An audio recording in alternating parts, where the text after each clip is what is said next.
24 മണിക്കൂറും മദ്യപിച്ച് നടന്നിരുന്ന തന്നിഷ്ടം മാത്രം കൈമുതലായിട്ടുള്ള നിന്നെ കൊണ്ട് ഇങ്ങനെയൊക്കെ ചെയ്യിക്കാൻ നന്ദിനിക്ക് സാധിക്കുന്നുണ്ടെങ്കിൽ അതിന്റെ അർത്ഥം ദൈവം നിനക്കായി സൃഷ്ടിച്ചൊരു പെണ്ണാണ് അവളെന്ന. മതി മതി.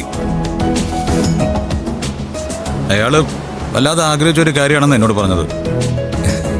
അപ്പൊ അത് ഞാൻ പിന്നെ നടത്തി കൊടുക്കണ്ടേ? അയാളോട് എന്തു വേണേലും ആഗ്രഹിച്ചോളൂ, ഞാൻ നടത്തി തരാമെന്ന് പറഞ്ഞിട്ടുള്ളതല്ലേ. നമ്മളൊരു വാക്ക് കൊടുത്തിട്ട് അത് ചുമ്മാതാവാൻ പാടില്ലല്ലോ വിവേകേ. അതുകൊണ്ടൊന്നുമല്ല,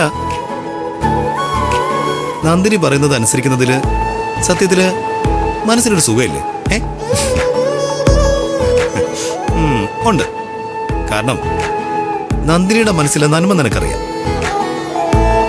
അവള് ജീവിക്കുന്നതന്നെ നിനക്ക് വേണ്ടിയിട്ടാ. അല്ലെങ്കിൽ നീ ഒന്ന് ആലോചിച്ച് നോക്കിയേ, നന്ദിനി ഇതിനു മുൻപ് സംസാരിച്ചുകൊണ്ടിരുന്നത് മുഴുവൻ അവളുടെ വീട്ടുകാരെ കുറിച്ചാ. ആ വീട്ടുകാരിപ്പോ ഇവിടെ അവളുടെ തൊട്ടടുത്തുണ്ട്. പക്ഷേ നന്ദിനി അവരെ കുറിച്ച് ഇപ്പൊ പഴയതുപോലെ സംസാരിക്കാറുണ്ടോ? ഞാൻ കേട്ടിട്ടില്ല. ആരതി എന്നോട് പറഞ്ഞു, കാണുമ്പോ നന്ദിനിക്ക് സംസാരിക്കാനുള്ളത് മുഴുവൻ നിന്നെക്കുറിച്ചാണെന്ന്. അത്രയ്ക്ക് ഇഷ്ടമാണ് അവൾക്ക് നിന്നെ.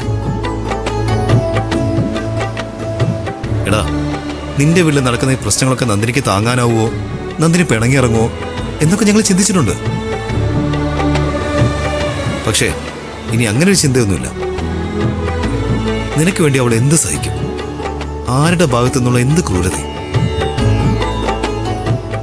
ആ എന്തായാലും മാല ഇട്ടു. ബാക്കി കാര്യങ്ങൾ നമുക്ക് പോയിട്ട് വന്നിട്ട് ആലോചിക്കും. ബാക്കി എന്ത് കാര്യങ്ങള്? എടാ, വ്രതം കഴിഞ്ഞാ പിന്നെ നമ്മുടെ പഴയ രീതി. ആവശ്യമില്ലാത്ത കാര്യം മാത്രം പറയരുത്. നന്നാവാൻ തുടങ്ങിയ പിന്നെ അതങ്ങ് കണ്ടിന്യൂ ചെയ്യണം. അല്ലാതെ പാതി വെച്ച് ഓടി പോയോണ്ടല്ലോ സൂര്യസ്വാമി, ഞാൻ പറഞ്ഞില്ലെന്ന് വേണ്ട, എന്റെ സ്വഭാവം മാറും കേട്ടോ.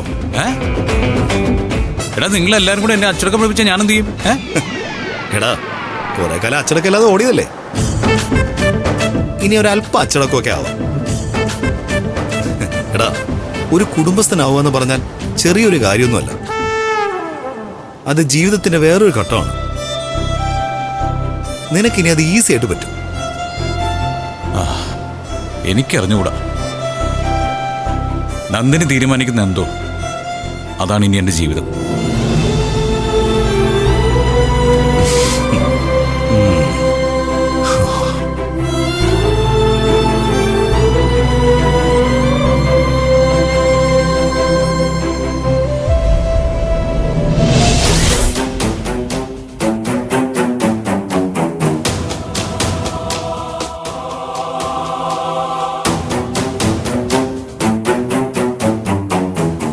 ആലോചിച്ചിട്ടും ഒരു പിടിയും കിട്ടുന്നില്ല.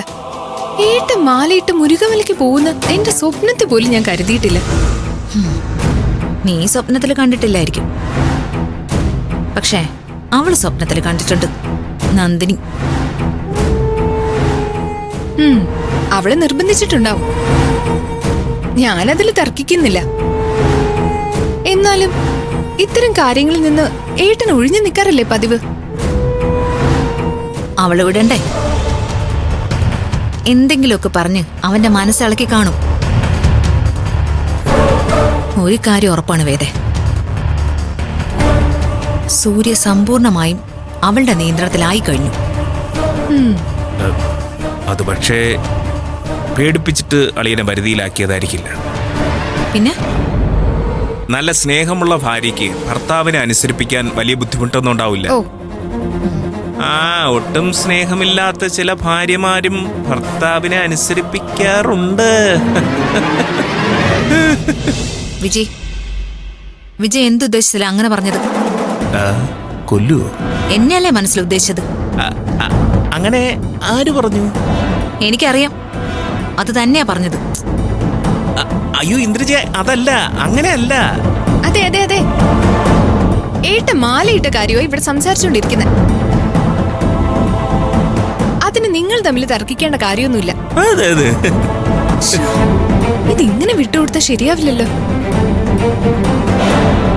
അവൻ കൂടി മാലയിട്ട സ്ഥിതിക്ക് ഒരു കാര്യം ഉറപ്പാ, ഇനി കുറച്ചു ദിവസം ഇവിടെ ആ സ്വാമിമാരുടെ മേളമായിരിക്കും.